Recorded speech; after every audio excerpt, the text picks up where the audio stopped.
하나님께서 우리에게 주시는 말씀은 신명기 17장 1절부터 20절까지 말씀입니다. 당신들은 흠이 있거나 악질이 있는 소나 양을 주 당신들의 하나님께 제물로 바쳐서는 안 됩니다. 그런 것은 주 당신들의 하나님이 역겨워하시는 것입니다. 주 당신들의 하나님이 당신들에게 주시는 성읍 안에서나 당신들 가운데서 남자이든 여자이든 주 당신들의 하나님의 눈에 거슬리는 악한 일을 하여 그의 언약을 깨뜨리고 다른 신들을 찾아가서 섬기며 내가 명하지 않은 해나 달이나 하늘의 모든 천체에 엎드려 절하는 사람이 생길 것입니다. 이런 일이 당신들에게 보고되어 당신들이 알게 되거든 당신들은 이것을 잘 조사해 보아야 합니다. 그래서 이스라엘 안에서 이런 역겨운 일을 한 것이 사실로 드러나면 당신들은 남자든 여자든 이런 악한 일을 한 사람을 당신들 성문 바깥으로 끌어내어 돌로 쳐 죽여야 합니다. 그런데 사람을 죽일 때에는 한 사람의 증언만으로는 죽일 수 없으며 두세 사람의 증언이 있어야 합니다. 죽일 때에는 증인이 맨 먼저 돌로 쳐야 하고 그 다음에 모든 백성이 뒤따라서 돌로 쳐야 합니다. 그렇게 하여 이런 악한 일을 당신들 가운데서 뿌리를 뽑아야 합니다. 당신들이 사는 성 안에서 피 흘리는 싸움이나 서로 다투는 일이나 폭행하는 일로 당신들에게 판결하기 어려운 분쟁이 생기거든 주 당신들의 하나님이 택하신 곳으로 그 사건을 가지고 올라가서 제사장인 레위 사람과 그때의 직무를 맡고 있는 재판관에게 가서 재판을 요청하면 그들이 당신들에게 그것에 대한 판결을 내려줄 것입니다. 당신들은 주님께서 택하신 곳에서 그들이 당신들에게 내려준 판결에 복종해야 하고 당신들에게 일러준 대로 지켜야 합니다. 그들이 당신들에게 내리는 지시와 판결은 그대로 받아들여서 지켜야 합니다. 그들이 당신들에게 내려준 판결을 어겨서 좌로나 우로나 벗어나면 안 됩니다. 주 당신들의 하나님을 섬기는 제사장이나 재판관의 말을 듣지 않고 거역하는 사람이 있으면 죽여야 합니다. 그렇게 하여서 이스라엘에서 그런 악한 일은 뿌리를 뽑아야 합니다. 그러면 온 이스라엘 백성이 듣고 두려워하며 다시는 아무도 재판 결과를 하찮게 여기지 않을 것입니다. 주 당신들의 하나님이 주시는 그 땅에 들어가서 그 땅을 차지하고 살 때 주위의 다른 모든 민족같이 당신들도 왕을 세우고 싶다는 생각이 들거든 당신들은 반드시 주 당신들의 하나님이 택하신 사람을 당신들 위에 왕으로 세워야 합니다. 당신들은 결례 가운데서 한 사람을 왕으로 세우고 같은 결례가 아닌 외국 사람을 당신들의 왕으로 세워서는 안 됩니다. 왕이라 해도 군말을 많이 가지려고 해서는 안 되며 군말을 많이 얻으려고 그 백성을 이집트로 보내서도 안 됩니다. 이는 주님께서 다시는 당신들이 그 길을 되돌아가지 못한다고 말씀하셨기 때문입니다. 왕은 또 많은 아내를 둠으로써 그의 마음이 다른 데로 쏠리게 하는 일이 없어야 하며 자기 것으로 은과 금을 너무 많이 모아서도 안 됩니다. 왕위에 오른 사람은 레위 사람 제사장 앞에 보관되어 있는 이 율법책 두루마리에 옮겨 적어 평생 자기 옆에 두고 읽으면서 자기를 택하신 주 하나님 경외하기를 배우며 이 율법의 모든 말씀과 규례를 성심껏 어김없이 지켜야 합니다. 마음이 교만해져서 자기 결례를 업신여기는 일도 없고 그 계명을 떠나서 좌로나 우로나 치우치지도 않으면 그와 그 자손이 오래도록 이스라엘의 왕위에 앉게 될 것입니다.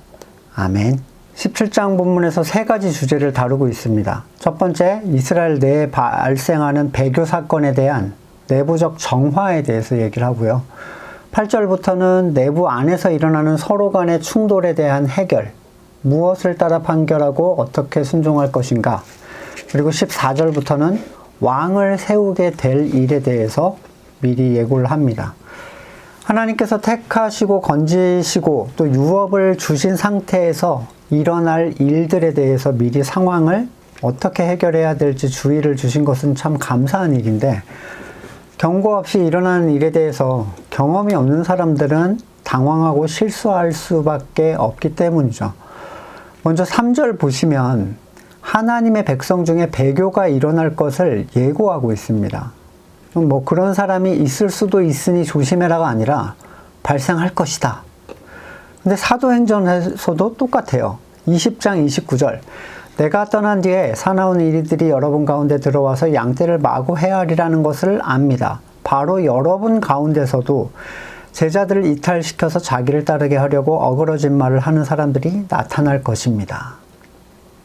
신구약에서 동일하게 경고하죠. 육적 이스라엘 속에 발생했던 일은 영적 이스라엘에서도 발생할 일의 모형인데, 육적 이스라엘이 약속하신 땅에서 다른 신을 섬기게 되는 일은 그들의 선이 하나님 한 분이 되지 않았기 때문에 발생을 하는 거죠. 하나님만이 선하시다라는 것이 인정이 된다면 다른 신을 찾아 헤맬 이유가 없습니다. 사람들에게는 자신이 원하는 개인의 선이 있고 그 선은 하나님의 선과 충돌을 하게 되어 있죠.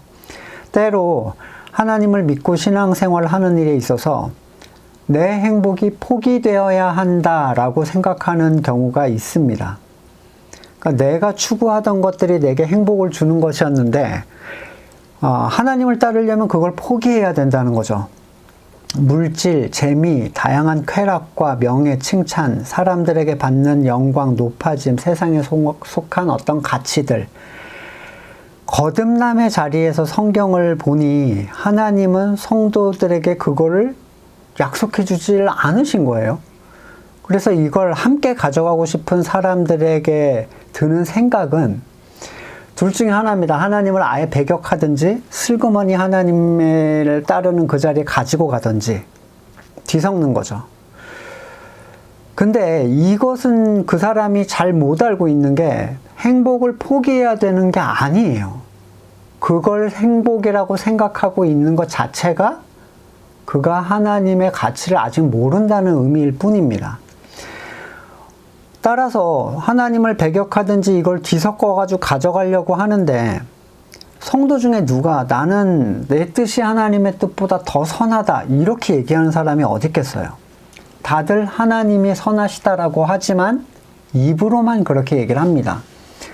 이사야 29장 13절 주님께서 말씀하신다. 이 백성이 입으로 나를 가까이하고 입술로는 나를 영화롭게 하지만 마음으로는 나를 멀리한다. 그들이 나를 경외한다는 말은 다만 들은 말을 흉내내는 것일 뿐이다.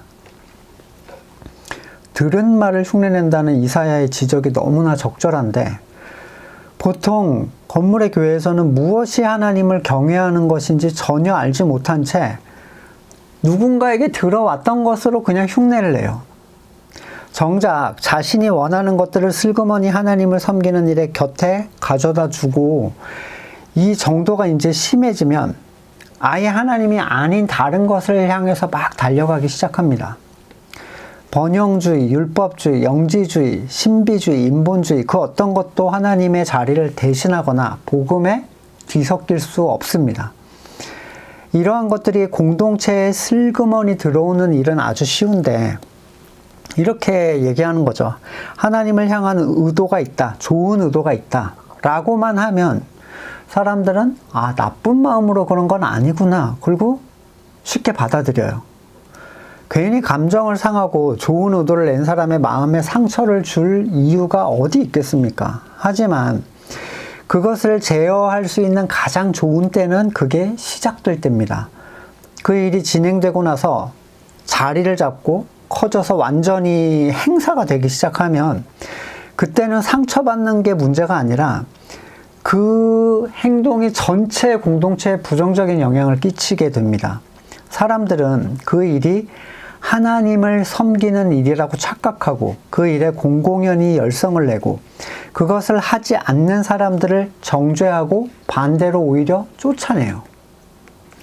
모세는 이러한 죄 지은 사람들을 끌어내어 잘 조사해 봐야 된다. 그런 소리가 들리거든 조사를 해봐야 된다라고 얘기하는데 왜냐하면 이 일의 끝에는 죽음의 징계가 있기 때문입니다.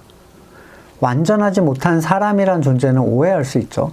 그런 의도가 전혀 아니었는데 그렇게 생각할 수 있고 때로는 누군가의 미움이나 모함으로 누명을 쓸 수도 있습니다. 따라서 이런 일은 한 사람의 증언이 아니라 두세 사람의 증언이 있어야 하고 확인 시 모든 사람이 그를 돌로 침으로써 스스로 그런 일을 제거하는 자로 서도록 만듭니다. 그러니까 타인이 제거하는 것을 허용하거나 지켜보는 자가 아니라 모두가 함께 제거하는 거죠. 그러한 행위에 대한 하나의 가치를 갖습니다. 여기에서 공동체성이 분명히 드러나는데 이러한 자를 공동체가 함께 처리하는 것은 대단히 높은 위치에 있는 제사장이나 율법학자나 장로가 아니라 우리 모두의 생각임을 선언하는 거예요. 누구도 여기서 다른 생각을 갖지 않는다. 너만 그런 거야 라고 해서 제거하는 거죠. 구약에서 그런 자를 돌로 침으로써 제거했지만 신약적 제거는 출교라는 치리에 있습니다. 성도를 그 공동체에서 내보내는 것은 그에게 교회로부터의 분리를 의미하고 그에게는 영적인 죽음을 의미해요. 마태복음 18장은 이 치리에 대한 내용이 가득 들어있는 본문인데 나를 믿는 이 작은 사람 가운데 하나라도 걸려 넘어지게 하는 사람은 누구라도 차라리 그 목에 큰 맷돌을 달고 깊은 바다에 빠지는 편이 낫다. 사람을 걸려 넘어지게 하는 일 때문에 세상에 화가 있다. 걸려 넘어지게 하는 일이 없을 수 없으나 걸려 넘어지게 하는 일을 일으키는 그 사람에게는 화가 있다. 여기서 작은 자는 오해가 많이 일어나는데 어린이나 초신자를 얘기하는 게 아닙니다. 그리스도의 지체로서 어린아이와 같은 겸손을 지닌 자 또는 천국에 합한 그 사람을 얘기하는 거고 넘어지게 한다는 것은 죄를 짓게 하는 걸 의미해요. 이런 일이 교회에서 안 일어날 수가 없다는 거예요. 구약 공동체에서도 그랬듯이 신약 공동체에서도 반드시 발생합니다. 그런 이유에서 성도는 깨어 있어야죠. 18장 8절 본문에 마태복음 계속 이어서 좀 볼게요. 네 손이나 발이 너를 걸려 넘어지게 하거든 찍어내버리라. 눈을 빼버리고 손발을 자르고 지옥불에 들어가는 것보다 낫다. 전체가 들어가는 것보다 낫다. 이렇게 얘기하죠. 여기서 찍어내야 하는 건 각 개인의 어떠한 신체를 얘기하는 게 아닙니다. 중세에는 실제로 신체를 훼손하는 사람들이 있었대요. 근데 그렇게 되면 정상적인 삶을 살 수 있는 성도가 아무도 없겠죠. 궁극적으로는 뇌를 파버려야 될 거예요. 생각으로 죄를 지으니까. 이것은 변질된 성도에 대한 치리, 출교를 의미해요. 그를 그대로 두면 공동체 전체가 하나님을 향하는 일에 큰 해가 됩니다. 그래서 15절 이하에서 이와 같이 설명을 하시죠. 네 형제가 너에게 죄를 짓거든 가서 단둘이 있는 자리에서 그에게 충고해라. 그가 너의 말을 들으면 너는 그 형제를 얻은 것이다.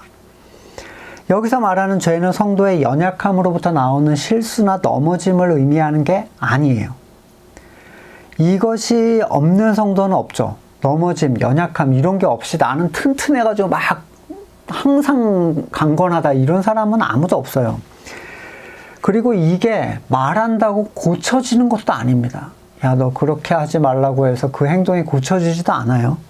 여기서 말한 죄는 오히려 복음에 속한 구원의 가치에 다른 걸 뒤섞어 넣는 존재들, 하나님을 향하게 하는 본질을 틀어서 하나님을 바르게 가고 있는 자들에게 악 영향을 끼치는 존재들을 얘기합니다. 16절 그러나 듣지 않거든 한두 사람을 데리고 더 데리고 가라.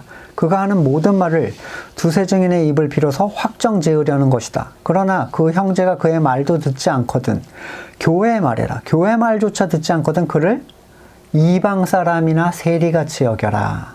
자, 교회의 말하라는 건 개인적 영역의 권면을 넘어서 공동체로 이제 이 공을 넘기는 거예요. 그러니까 교회적으로는 감독이나 목사나 공동체의 그룹, 리더 그룹을 의미하는데 교회의 권면은 공동체적인 권면이고 이 말을 듣지 않을 때 그를 더 이상 형제로 여기지 말라는 겁니다. 교회적 차원이라는 의미는 모든 지체들이 그에게 내려진 조치를 알 수 있게 하라는 거예요. 이방 사람이나 세리와 같이 여기라. 이 말은 하나님이 없는 자, 민족을 팔아넘기는 자로 취급받았던 이방인과 세리의 이름을 그에게 달아줌으로써 더 이상 택하신 공동체로서의 관계가 없다는 선언을 하는 거예요. 이렇게 생각하는 사람들이 있습니다. 에이, 그래도 그가 거듭났던 존재인데 우리가 그와 함께 하나님을 나누고 즐거워했던 기억이 있는데 그렇게 하면 되겠는가? 우리는 여기서 개인적인 동정이나 사랑을 베풀어선 안 돼요. 어설픈 관용이 참극을 부릅니다. 이것은 머리 되신 그리스도의 명령이에요. 예수님의 명령. 여러분 혹시 예수 그리스도보다 교회를 더 사랑하십니까? 개인적 친분이나 그가 나와 가까운 사이라는 이유로 또는 내가 사랑이 많거나 마음이 너그럽다는 어떤 선행의 모습을 여기에 드러내기 위해서 그런 행동을 하면 안 된다는 거죠. 이건 마치 온 이스라엘이 공동체적으로 하나님을 배격하고 이방신을 섬겨서 이스라엘을 넘어뜨리게 한 자를 돌로 치고자 할 때 나의 사랑과 관용이 넘치는 그 모습을 드러내기 위해서 하지 말라. 이렇게 두둔하는 거, 배교자를 두둔하는 거죠. 공동체와 택하신 백성의 순종, 결단이 그것보다 나의 너그러움을 드러내려고 하는 교만에 불과합니다. 복음을 해치는 일은 하나님을 대적하는 일이에요. 성도의 원수는 하나님을 대적하는 모든 것들에게 방향에 쏠리죠. 그러나 여기에서 이방인으로 여기라 이 얘기는 그를 더 이상 하나의 지체로 생각하지 말라는 의미지 원수처럼 막 미워하고 욕하고 막 그러란 얘기가 아닙니다. 그는 더 이상 머리 대신 그리스도를 지체로서 공유할 수가 없는 존재가 되는 거예요. 그 선언으로. 18장 18절. 아까 마태복음 18장을 전반적으로 계속 볼 건데 거기에 관한 내용이거든요.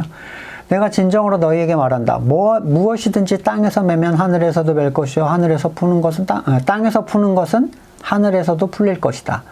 내가 진정 거듭 너희에게 말한다. 땅에서 너희 가운데 두 사람이 합심하여 무슨 일이든지 구하면 하늘에 계신 내 아버지께서 그들에게 이루어 주실 것이다. 두세 사람이 내 이름으로 모여 있는 자리, 거기에 내가 그들 가운데 있다. 여기에서 땅에서 하는 것이 하늘에서도 일어난다 하신 말씀이 바로 교회에 주신 설교와 치리의 권한이에요. 설교는 하늘의 문을 열고 치리는 하늘의 문을 그에게 닫습니다. 이게 두세 사람이 합심하는 교회 공동체에 주신 권한이에요. 마태복음 21장 19절. 마침 길가에 무화과 나무 한 그루를 보시고 그 나무에 가셨으나 잎사귀밖에 아무것도 없으므로 나무에게 말씀하셨다. 이제부터 영원히 열매 맺지 못할 것이다. 그러자 무화과 나무가 곧 말라버렸다. 제자들은 이걸 보고 놀래 말했다.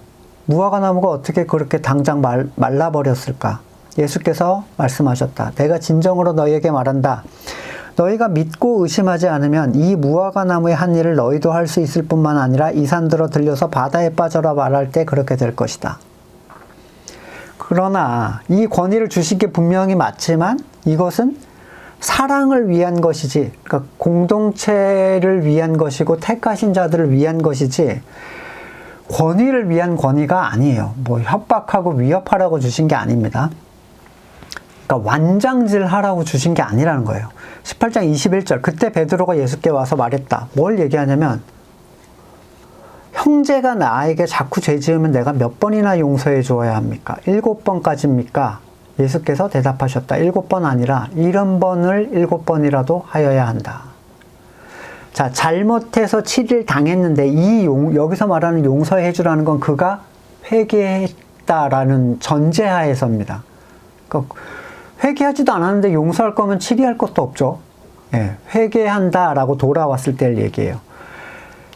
7일을 당해도 이게 교회적 차원에서 공동체를 보호하는 일이자 그 동시에 그가 자기의 위치를 잃게 됨으로써, 그러니까 교회된 자의 위치를 잃게 됨으로써 회개하고 돌아오게 하기 위한 조치지 형벌을 가해서 그를 괴롭히게 하는 그 목적을 두고 있지는 않는 거예요. 고린도전서 5장 5절.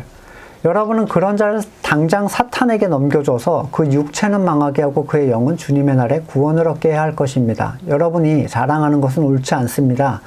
여러분 적은 누룩이 온 반죽에 부풀게 한다는 걸 알지 못합니까? 여러분은 새 반죽이 되기 위하여 묵은 누룩을 치우십시오. 사실 여러분은 누룩이 들어있지 않은 사람들입니다. 우리들의 유월절 양이신 그리스도께서 희생되셨습니다. 지난 시간에 누룩에 대한 제거도 같은 맥락에서 말씀을 드렸어요. 출교를 누군가 당하게 되면 그에게 더 이상 교회로서의 보호는 없습니다. 다른 교회에 가면 되지라고 생각하겠죠. 소용이 없어요. 왜냐하면 교회는 공동체성을 빼고 말할 수 있는 곳이 아니에요. 여기서 교회가 아닌 사람은요, 다른 곳에 가서 자기를 속인다 해도 교회가 아닌 거예요. 심지어 가르쳐 주신 기도조차도 우리라는 공동체성을 기본으로 하고 있습니다. 다른 교회는 그리스도의 지체가 아닌가요? 그들을 속일 수는 있어도 그리스도를 속일 수는 없죠. 따라서 출교를 당한 사람은 거듭남을 체험한 자로서 세상에서 세상에 속하여 고난을 당하게 되고 머리 되신 그리스도를 통하여 누리는 그 어떤 것도 그에게 허용이 되지 않아요. 교회가 아닌 자가 되어버렸어요. 그가 세상에서 고난당하고 자신의 잘못을 뉘우치고 공동체로 돌아오고자 할 때 하나님께서 기회를 주신다면 반드시 그런 마음이 생기겠죠. 교회는 끊임없이 그를 받아들여야 합니다. 이게 출교의 목적이에요. 돌아오게 하기 위한. 구약의 처벌, 온 민족이 그를 돌로 때려 죽이는 율법과 이 은혜의 차이는 이렇게 큰 거죠. 죽여서 끝내든지 아니면 그를 다시 회복시키게 하기 위한 어떤 방법을 쓰든지. 돌로 맞는 일은 그리스도께서 우리를 위해서 이미 당하셨죠. 그를 위하여 맞으신 그 희생 앞에서 교회는 그를 다시 받아들이지 않을 수가 없는 거예요. 출교는 참으로 거듭난 성도에게는 이토록 무시무시한 징벌인데도 불구하고 지금은 아예 그 가치를 바라지도 못하고 아무도 두려워하지도 않아요. 그러니까 교회 자체에서 복음의 가치도 공동체성에 대한 이해도 전혀 없고 오히려 내가 나갈까 봐 교회가 노심초사하잖아요. 나 안 그러면 딴 교회 간다. 이렇게 그런 상황이 됐죠, 지금. 본문 8절부터 공동체 안에 일어나는 분쟁을 어떻게 해결할 것인가 다루고 있습니다. 사람 사는 곳은 항상 오해와 분쟁, 다툼, 어려움이 발생하기 마련이고 하나님의 백성은 완전하기 때문에 택해진 게 아니잖아요. 그러니까 불완전한 존재들로서 교회 안에서도 내부적으로 문제가 발생합니다. 거듭나지 않은 교인은 법원에 가서 해결하시면 돼요. 예. 그 괜히 말씀으로 아무리 권면해봤자 들을 귀가 없기 때문에 절대로 그 판결에 만족하지를 못합니다.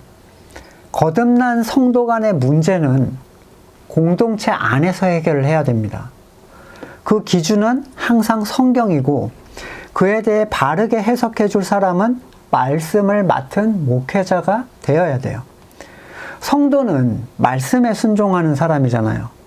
에베소서 4장 1절에 내가 주 안에서 갇힌 몸 된 내가 여러분에게 권합니다. 여러분 부르심을 받았으니 부르심에 합하게 살아가십시오. 겸손함과 온유함으로 깍듯이 대하고 오래 참음으로 사랑으로 서로 용납하고 성령이 여러분을 평화의 띠로 묶어서 하나가 되게 해주신 것을 힘써 지키십시오. 그리스도의 몸도 하나, 성령도 하나입니다. 이와 같이 여러분도 부르심을 받았을 때 부르심의 목표인 소망도 하나였어요. 주님도 한 분, 믿음도 하나, 세례도 하나, 하나님도 한 분. 모든 게 다 하나예요. 그래서 연합이 가능한 겁니다. 그래서 거듭난 성도만 이게 가능하다는 거예요.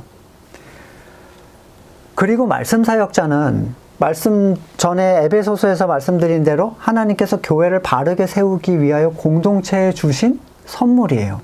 4장 11절 바로 이어서 어떤 사람은 사도로 예언자, 복음전도자 또 목사와 교사로 삼았습니다. 그것은 성도들을 준비시켜 봉사일을 하게 하고 그리스도의 몸을 세우게 하려고 하는 것입니다. 그래서 우리 모두가 하나님의 아들을 믿는 일과 아는 일에 하나가 되고 온전한 사람이 되어서 그리스도의 충만하심의 경지에까지 다다르게 됩니다. 그러니까 이들의 도움을 받고 교회는 계속 하나가 돼가는 거죠. 그런데 말씀 사역자의 신앙적인 권면 또는 성경적 가르침에 따를 마음이 없다면 단지 그 사람의 문제가 아니라 전체 연합에 굉장히 방해가 되는 존재입니다. 여러분이 목회자의 말씀이 옳지 않다고 생각하시거나 또는 그의 권면을 따를 생각이 없다면 그 교회에 여러분이 있으실 필요가 전혀 없어요. 왜 거기에서 문제를 일으키고 미움을 받고 스스로 고통당하죠?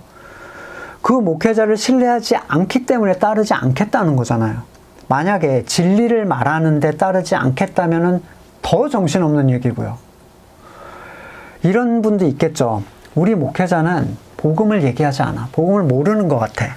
근데 나는 이 공동체를 지켜야 되겠어.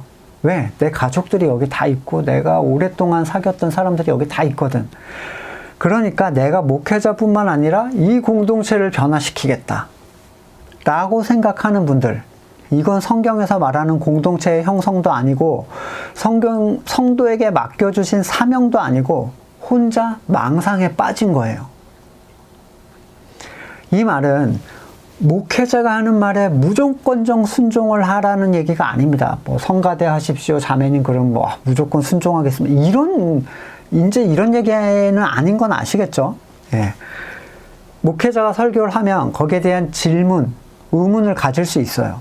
근데 그리고 목회자는 목양적 개념에서 그 질문에 대하여 답을 해줄 수 있어야 돼요. 이해할 수 있도록 설명하고 도와줄 수 있어야죠. 만약 목회자가 이렇게 말한다고 생각해 보세요. 한국교회의 부흥의 열쇠는 재정에 있다. 어떤 재정관사의 책 앞에 있는 문구예요. 이걸 타이틀로 걸어놨더라고요. 정신이 나간 사람이죠. 만약 목회자가 이런 식으로 얘기를 한다고 말을 했어요. 이런 식으로 얘기를 했는데 동의가 안 되는 거예요. 이 성도의 입장에서. 정말 거듭난 성도의 입장에서. 동의가 안 되면 그 목사는 갖은 방법을 써서 이게 성경적이라는 걸 증명하고자 하겠죠. 한국교회 부흥의 열쇠는 재정에 있다는 걸 증명하려고 할 거예요. 갖은 성경 구절 다 들어서. 근데 도저히 해결할 수 없는 성경의 분명한 반대 구절들이 눈앞에 나타날 겁니다. 근데 그는 그에 대해서 대답할 수가 없어요. 성경적이라는 의미는요, 성경의 한 부분이 그걸 얘기하고 있다는 얘기가 아닙니다. 사탄도 성경 구절 들어서 예수님을 시험했어요. 그건 성경적인 게 아니에요. 성경적이라는 건 성경에서 말하는 큰 줄기가 그걸 지지해야 성경적이라고 얘기를 하는 겁니다. 아브라함도 부자였고 다윗도 부자였으니 성도도 부자여야 된다, 권리다, 이런 식은 성경적인 게 아니죠. 재정을 통해서 큰 성전들을 지을 수 있었으니 재정을 추구하는 것은 선하다, 하나님의 일에 도움이 된다, 성경적이지 않습니다. 하나님도 화를 냈고 예수님도 화를 냈고 바울도 화를 냈으니 성도도 화를 내도 된다, 이런 건 성경적이지 않아요. 이렇게 한두 부분을 가지고 특화된 설교를 하는 사람들은 거짓된 사람들인데, 반대하는 구절이 분명히 있음에도 그걸 설명하지도 못하거나 또는 덮어둬요. 거기에 대한 설교는 안 합니다. 절대 안 해요. 이런 세상적 가치를 추구하는 목회자가 있다면 그곳에서 있는 진짜 성도, 거듭난 성도는 고통을 받을 수밖에 없고 영혼이 파리해져 말라가게 되겠죠. 공급이 없으니까요. 하지만 정말 설교가 성경적이라 하더라도 모든 성도가 그걸 다 받아들일 수 있거나 소화할 수 있는 건 아닙니다. 단단한 음식을 먹는 데에는 시간이 필요하고 경험이 필요해요. 요한복음 16장 12절, 아직도 내가 너희에게 할 말이 많으나 너희가 지금은 감당하지 못한다. 고린도전서 3장 2절, 나는 여러분에게 젖을 먹였을 뿐 단단한 음식을 먹이지 않았습니다. 그때는 여러분이 단단한 음식을 감당할 수 없었습니다. 사실 지금도 여러분은 그걸 감당할 수 없습니다. 히브리서 5장 13절이야. 젖을 먹고 사는 이는 아직 어린아이이므로 올바른 가르침에 익숙하지 못합니다. 그러나 단단한 음식물은 장성한 사람들의 것입니다. 그들은 경험으로 선과 악을 분별하는 세련된 지각을 가지고 있는 사람들입니다. 자, 목회자가 성경을 해석해 주어도 내가 전혀 이해할 수 없다면 그 문제에 대하여 잠시 기다릴 필요가 있죠. 성장의 때를 기다리는 거예요.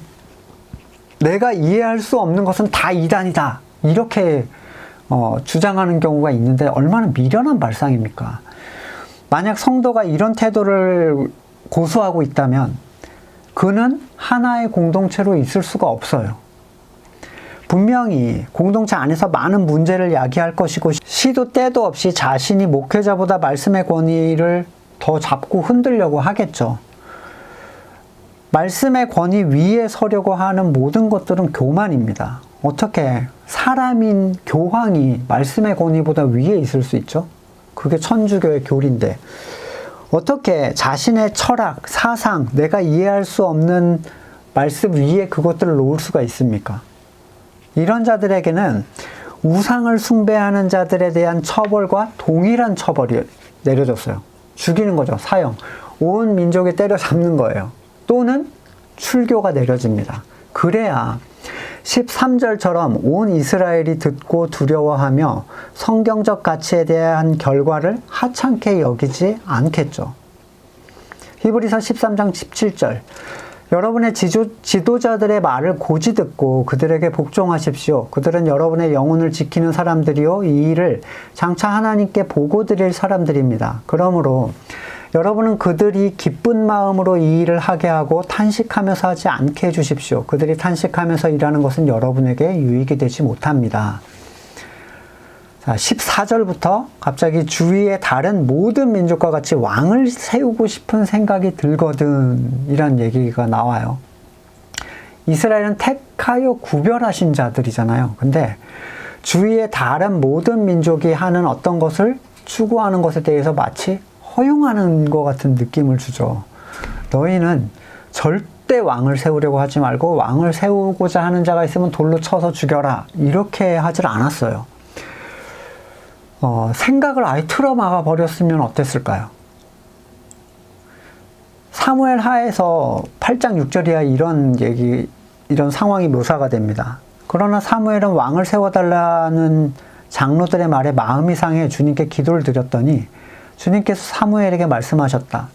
백성이 너에게 한 말을 다 들어줘라. 그들이 너를 버린 것이 아니라 나를 버려서 자기들의 왕이 되지 못하게 한 것이다. 사람이 자신을 다스려줄 왕을 요구하는 것은 인간이라는 어떤 존재의 본능 안에 숨겨진 욕구예요. 리더를 세우는 거죠. 왕은 자신들보다 강하고 그런 이유에서 자신들을 보호할 수 있고 그런 이유에서 다른 민족, 다른 공동체보다 우리가 더 위로 올라가게 되는 걸 추구하는 거죠. 근데 세상의 왕이라는 건 한시적이고 지혜가 없고 자기만을 위하고 진리에 속하지 못했습니다. 그럼에도 불구하고 세상은 강력한 왕을 가짐으로써 자기를 보호하고 남보다 강해질 수 있다고 여겨요. 세상의 제도 자체가 누군가를 대표로 세워야만 강해질 수 있는 구조이기 때문에 모든 세상에 속한 사람은 강한 자 밑에서 있고 싶어 합니다. 사람을 왕으로 세우는 왕의 제도 자체는 하나님을 왕으로 인정하지 않는 사람의 선택이지만 하나님께서는 이스라엘에 이러한 요구가 있을 것을 아셨고 그를 위해서 자상하게 미리 하나님적 왕의 틀을 보여주세요. 그러니까 이스라엘 왕은 반드시 택하신 민족 안에서 하나님께서 세우신 사람으로 골라야 돼요. 이 왕은 세상이 추구하는 방식으로 자기의 위치나 국가를 보호하려고 그 방법을 쓰면 안 됩니다. 또 많은 아내를 둠으로써 자기 마음이 다른 곳으로 쏠리게 하는 일이 없어야 돼요. 아니 어떻게 이게 한 국가를 지도하는 왕입니까? 스스로 강해질 생각이 전혀 없는 존재, 세상적 방법으로 강해질 생각이 없는 존재, 어떤 개인적인 유익을 취하지 않는 존재, 하나님 외에 다른 곳으로 신경 쓰지 않는 존재, 이런 왕이 있을 수 있습니까? 이런 사람은 세상에 있을 수가 없어요. 재밌는 사실은 이스라엘의 최고의 왕으로 인정받는 다윗, 하나님께서 사랑하시던 다윗에게 성경에 이름이 등록된 아내만 9명이 있었습니다. 이게 끝이 아니라 그 외에 정실 외에 첩들도 많이 있었다라고 얘기를 해요. 통일 이스라엘 왕국의 최강의 왕이었던 솔로몬, 말할 것도 없죠. 700명의 아내와 300명의 첩이 있었다고 합니다. 여기에 왕으로서 갖는 몸종까지 치면은 헤아릴 수가 없겠죠. 왕은 권력을 갖습니다. 많은 사람들이 그를 따르고 의지하고 그에게 복종하죠. 근데 이 세상에서의 힘은 사람으로부터 얻는 인기거든요. 근데 이 힘이 사람을 변하게 만들어버려요. 사람이 따른다는 걸 감당할 수 있는 세상에 속한 존재가 있을까? 내가 최고의 인기를 구가하고 있을 때 변하지 않을 수 있을까? 인기는 사람을 하늘 위로 올려놓는데 결국 그 사람을 파국으로 치닫게 합니다. 인기는 곧 돈과 힘이기 때문에 사람들이 인기를 얻으려고 발버둥 치는데 정작 힘과 권력을 누리는 사람이 이것을 온전히 하나님 뜻 안에서 사용하는 사람이 있을 수가 없다는 거예요. 그러니까 여러분, 뭐 예수 믿는 대통령 이런 거는 추구 좀 하지 마세요. 그거는 그냥 종교를 정치에 이용해 먹는 수단일 뿐이에요. 누가 언제 그거는 진짜 말도 안 되는 얘기예요.